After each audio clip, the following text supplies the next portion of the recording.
Hi, Neil here with more on ethical theory. I think in the future that these lectures will be referred to as Neil's T-shirt lecture series, since that seems to be the wardrobe I'm wearing for these videos. Let's get to it. There was a lot more that I could say that we could say about Jeremy Bentham. We've looked at kind of the bare bones of his theory. I think we are introduced to certainly Jeremy Bentham's theory and utilitarianism.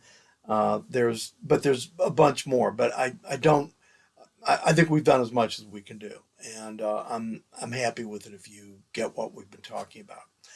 So I want to move on to Aristotle, and actually it's backwards to Aristotle. Um, uh, Bentham died in 1832. Aristotle died in 322 BCE, before the Common Era, before Christ, and so Bentham comes a long time, 2,000 years after Aristotle lived. But I want to say that I think Aristotle's theory is a much more complex, subtle moral theory, and I think Aristotle gets us much better. Of course, one of the what not of course, but one of the goals of Aristotle was very dissimilar from Bentham. Actually, many of his goals, but one of them especially, which is that Aristotle, while he wanted to explain things clearly, he didn't necessarily want to develop a moral theory that was simple. And so that idea of simplicity with Aristotle goes out the window, as you'll get from what we're reading for class. It's a complicated moral theory, and we will do our best. I suppose one of the places we could start is that is in what Aristotle believed was the ultimate end of human behavior, of human life, of human existence, and that is very different from what Bentham believed. Bentham essentially believed that the goal of human beings was to experience the sensation of pleasure, was to experience pleasure and avoid experiencing pain, and it was pretty much reducible to that. Um, and I should note that, interestingly, what happens with Bentham, because he's after this simple idea, and pleasure is pretty simple, at least he thinks it is, and he talks about it as though it is. Pleasure is actually very complex in itself, and we know this, that even Bentham, in a certain sense, has to acknowledge that or delve into that, because for Bentham, pleasure actually includes almost everything. We get pleasure, the pleasures of eating ice cream, the pleasures of reading a book, the pleasures of conversation, um, the pleasures of sport, of playing a sport or spectating, a spectator in a sport. Pleasure is a category that everything fits into with Bentham. And it seems that if you're going to use the word pleasure correctly or appropriately, it can't include everything. There are differences between the pleasure of reading a book and the pleasure of eating an ice cream cone. There just are. And, we could talk about that for a while. We've talked about it already. Now, Aristotle does not believe that the ultimate idea of human life is the experience of as many pleasures and as intense pleasures, and as long-lasting pleasures as one can get. Aristotle, but Aristotle does use a term that is similar to Bentham's, and that is that Aristotle says that the ultimate aim of human behavior, of human activity, of human life, is happiness. Now, happiness for Bentham and pleasure are the same thing. He says that very clearly on that first page. Um, Utility, or which is the same thing as pleasure or happiness, and several other things. So Bentham makes the identification between pleasure and happiness very straightforward. Um, Aristotle does not. Aristotle says that happiness, or his theory, uh, um, illustrates that happiness is a complicated idea, and the probably the best translation of the word happiness, and let me back up for a second. The word that is translated from the Greek, Aristotle was Greek, he wrote in Greek, it was Greek to him. Um, for the word that we translate from Aristotle as happiness is the Greek word eudaimonia, Eudaimonia. The Greek word is eudaimonia, and that's the word we translate as happiness. A better translation than happiness, because happiness in our time and our culture does get mixed in with this very much with this idea of pleasure. The better translation of eudaimonia for Aristotle is not happiness, but doing well, faring well, living well, um, functioning well. And that's maybe the best idea that we can think of. That Aristotle's idea is that what human beings want to experience, or what they want their lives to be, is a life where they have functioned well. And Aristotle also says, I mean, this is premised on the idea that Aristotle says in the very first passage, the very first sentence of the reading that you have, he says, every art and every investigation, and likewise every practical pursuit or undertaking, seems to aim at some good. Hence, it has been well said that the good is that at which all things aim. What we aim at as human beings is the good. What is the good for us? Well, that's functioning well. That's performing well. Um, the the word that actually President Kennedy, and there's a long history to this, the word that President Kennedy was uh, following a tradition that used Aristotle's moral theory. Um, President Kennedy, when he used to speak about these things, he used to say that our goal is flourishing. Our goal is to flourish, is to perform well, is to achieve our ends. And that is what Aristotle is is is saying about us, that we have a goal as human beings, an ultimate fundamental goal that is the goal of essentially of performing or functioning well or flourishing. Aristotle says that all of our behavior is actually performed in such a way that ultimately we want to do well. And so, what we do in our life is to try to do those things that will allow us to function well. And this idea of functioning well in Aristotle is the organizing idea for Aristotle. That is to say, that Aristotle believed that life was only lived well if it was lived rationally or according to reason. And so, for Aristotle, this idea of performing well is achieved when human beings are rational. And so, what our goals are, I mean, another way of thinking how we behave and how we act, is that we try to act rationally. We try to function rationally, and functioning rationally will organize our lives in such a way that we will function well in it. So functioning well means to function rationally. So what we want as human beings is to develop our rationality. A major part of that rationality, in other words, a way that human beings think of acting rationally, is to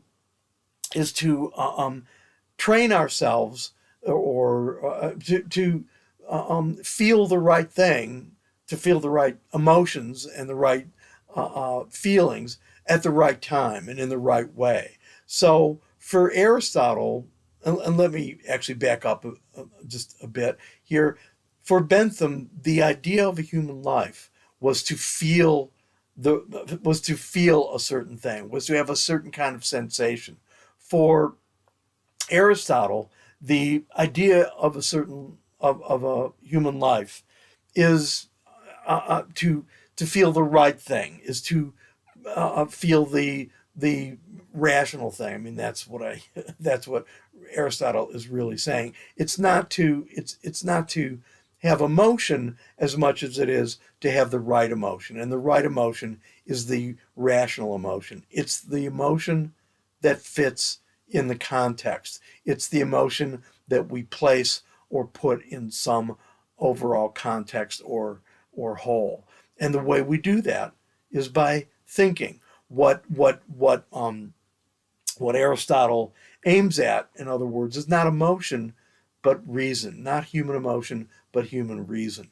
And so the idea there is to feel rationally. And so what Aristotle says is that what we're doing really in our lives is, as we are developing, is training our emotions, training ourselves to feel the right thing. And feeling the right thing, and therefore doing the right thing, is to live in such a way that we will perform well. And in sort of a shorthanded way, and what I'm giving you is kind of a quick gloss on Aristotle.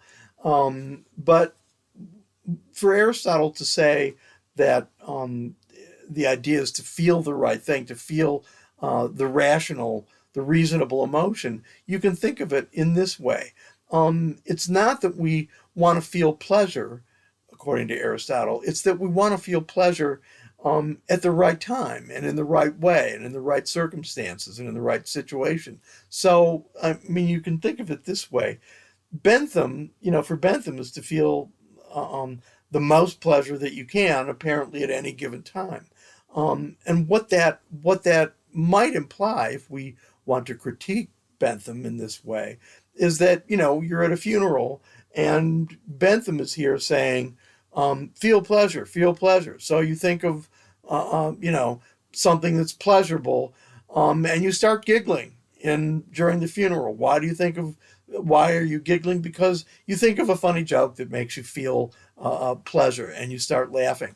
I mean, clearly, pleasure is as such is not the right thing to feel at a funeral. And it doesn't mean that there aren't pleasant moments, and there are. We reminisce, uh, at funerals about the person's life and our experiences with them, which is perhaps pleasurable, also somewhat bittersweet, also sad. But the idea is not to go into a funeral and feel, wow, I'm going to feel intense pleasure. What Aristotle is saying is that you want to feel pleasure at the right time and in the right situation. So at a funeral, you don't want to feel pleasure. You probably want to feel sadness. I mean, that would be the right emotion. When you're with friends, when you're just with friends and you're going out to dinner or sharing some experience with them, then you want to feel pleasure. I mean, assuming that it's a pleasurable, something that lends itself to pleasure. So you're all talking about a great baseball game. That maybe a historical baseball game, maybe one that you were at. That's pleasurable. That's when you feel pleasure.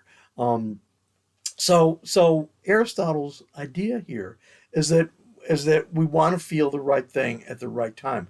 We want to situate. We want to place our emotions in the right context. And so Aristotle's idea is that throughout our lives, and I should say we see this um, probably most effectively when we look at children who are growing up. But throughout our lives, the idea is to learn how to feel and how to behave in the right way, in the right circumstances.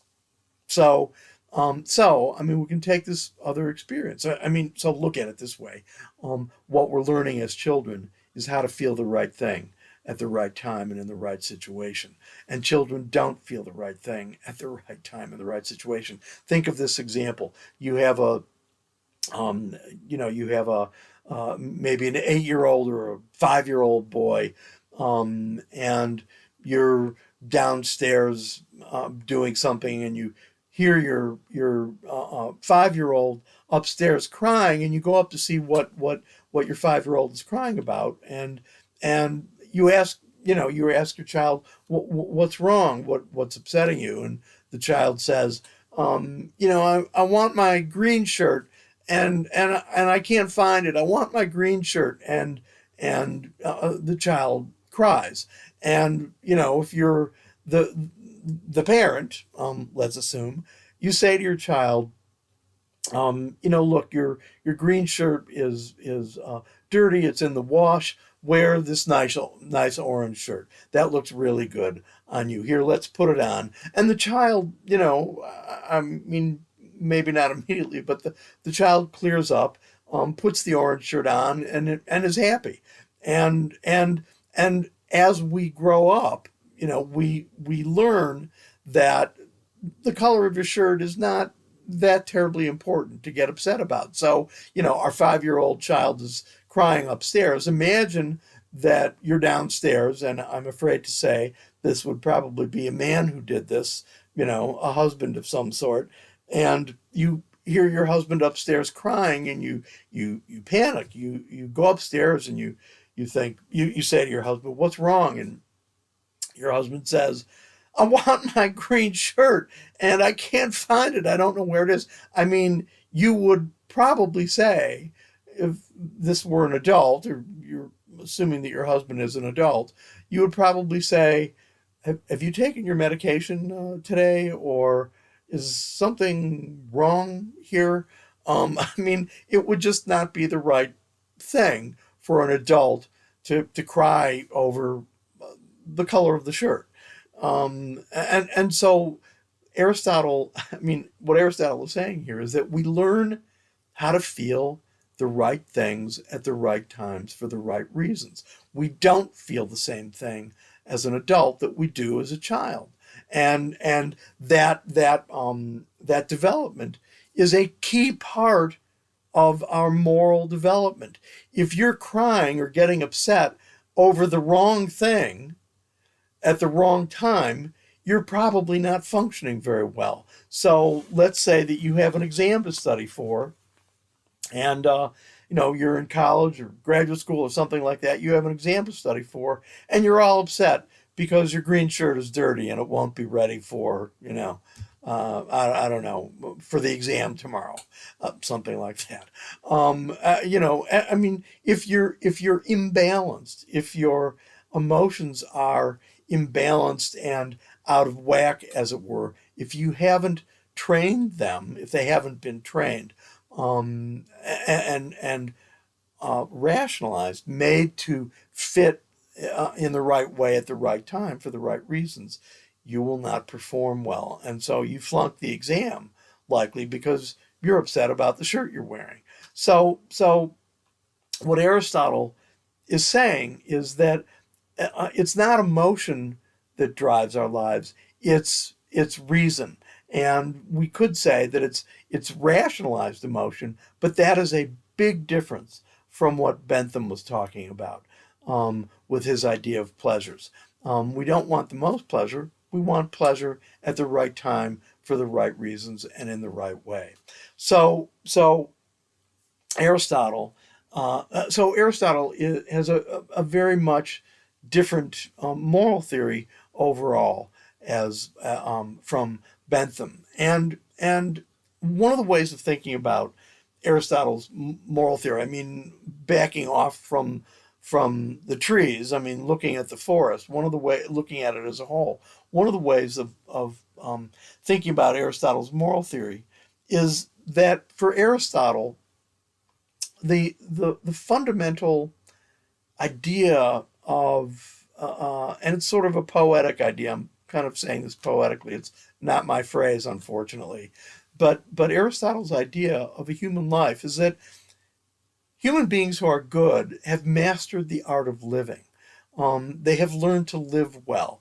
Living is an art. It's a skill, in a certain sense. It's a skill to develop, and those who have developed that skill live well. They've mastered their lives, and you can we sort of know that there are people that uh, that just have a knack for putting things together and doing the right thing at the right time.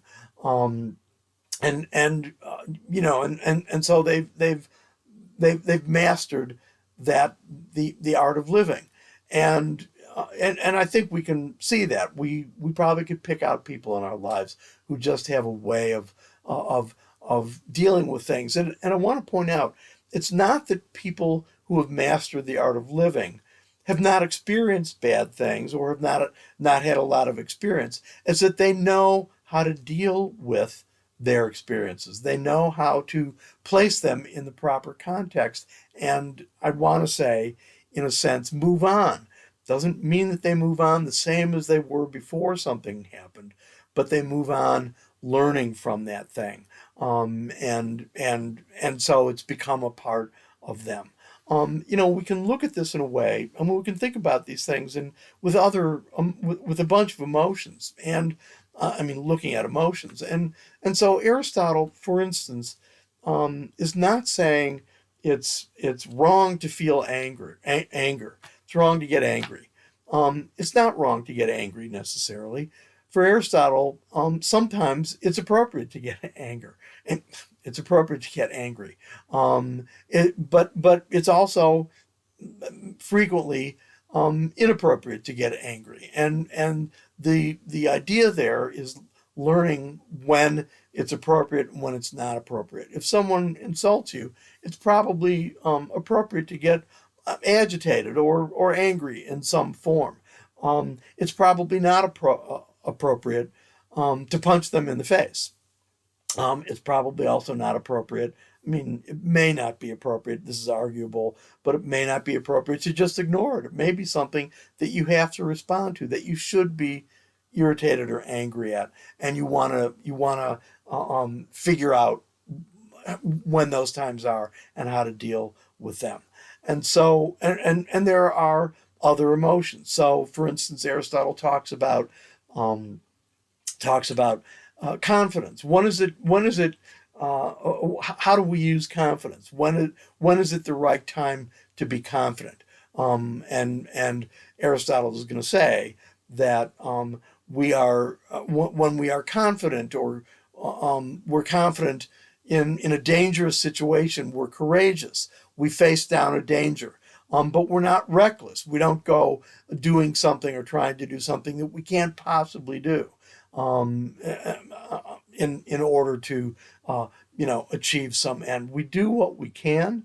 We do what fits with our abilities and our talents. And and actually a large part of Aristotle's moral theory, is that we develop our skills and we develop our talents. If you remember when we talked about the Twilight Zone video, A Nice Place to Visit, we had said that Rocky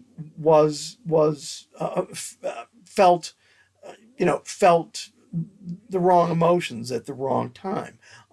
Rocky had a difficulty living.